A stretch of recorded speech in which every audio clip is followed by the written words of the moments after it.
So we've been talking about a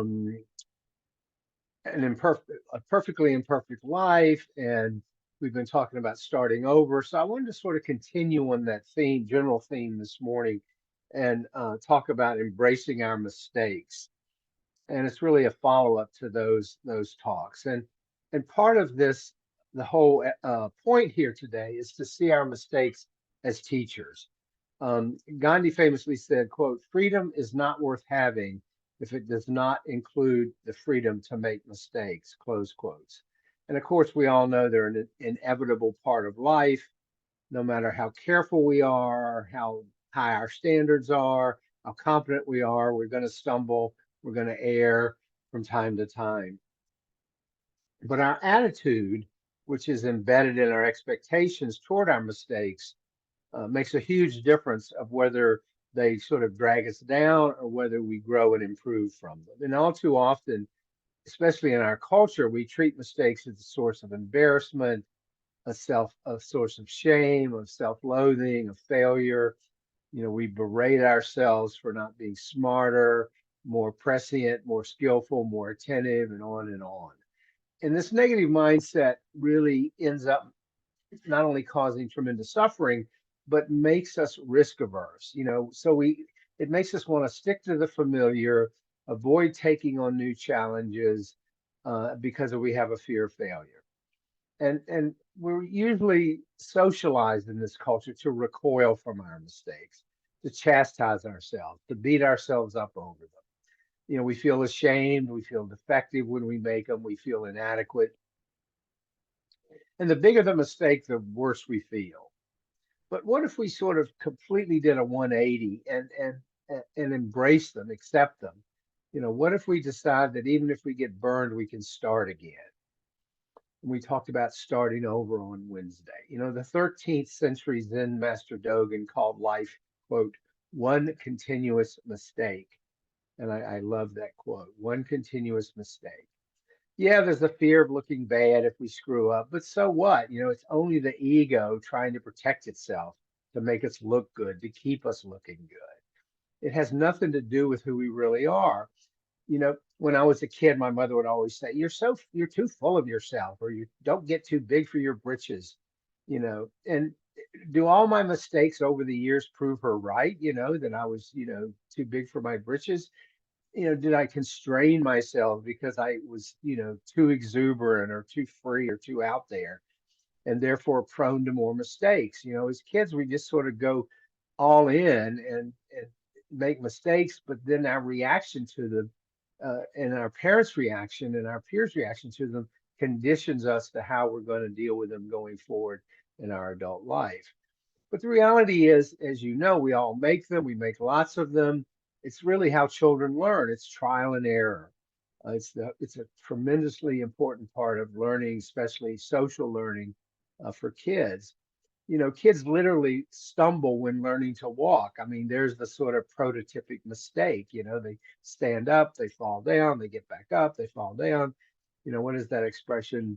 Um, Fall down twice, get up three times, or something to that effect. But that's how they learn. In the ordinary rhythms of life, we falter and then we learn from the falls and we learn from the suffering that causes us.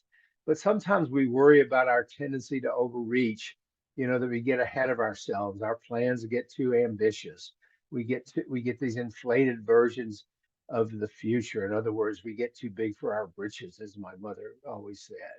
And other times we feel inadequate or unworthy. But in either case, can we acknowledge these fears more kindly with self compassion?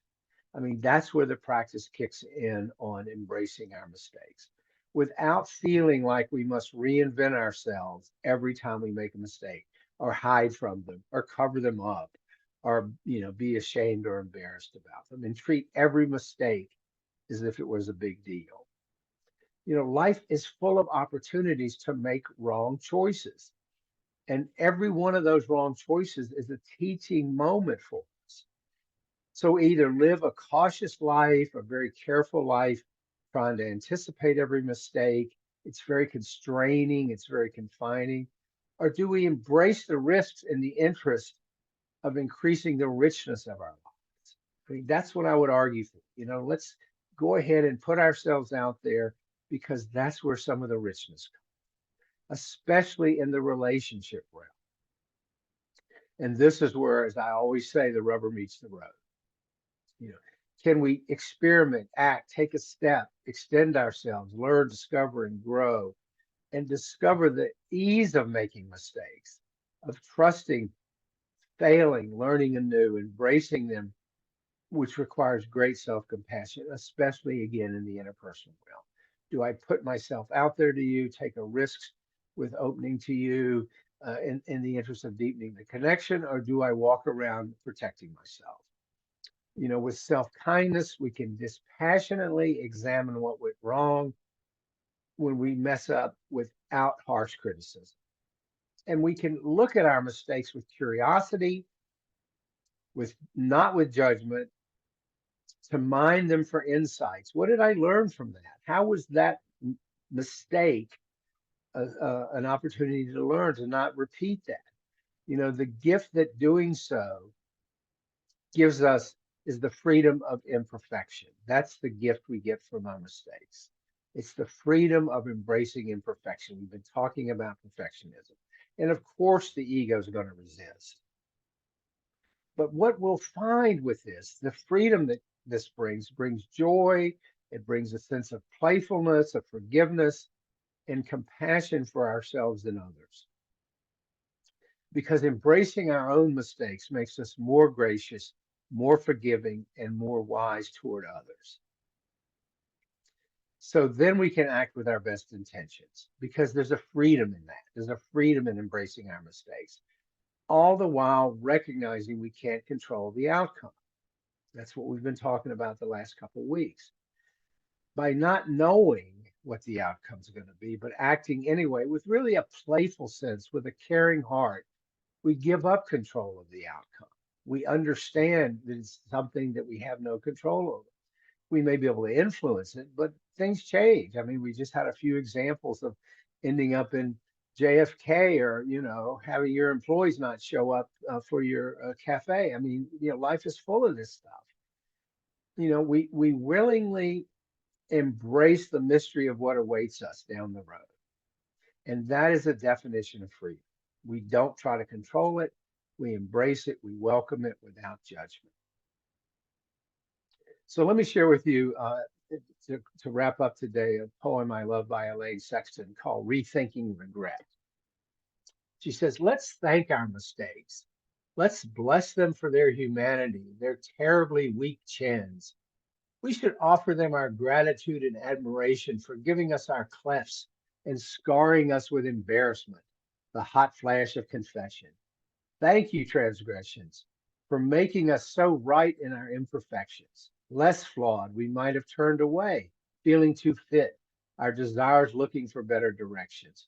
Without them, we might have passed the place where one of us stood watching someone else walk away and followed them, while our perfect mistake walked straight toward us, walked right into our cluttered, ordered lives that could have been closed but were not, that could have been asleep but instead stayed up all night, forgetting the pill, the good book, the necessary 8 hours, and lay there in the middle of the bed, keeping the heart awake, open and stunning. How unhappy perfection must be over there on the shelf, without a crack, without this critical break, this falling, this sudden, thrilling draft. That's Elaine Sexton, Rethinking Regret. So I am going to leave it there, and let's talk about embracing our mistakes.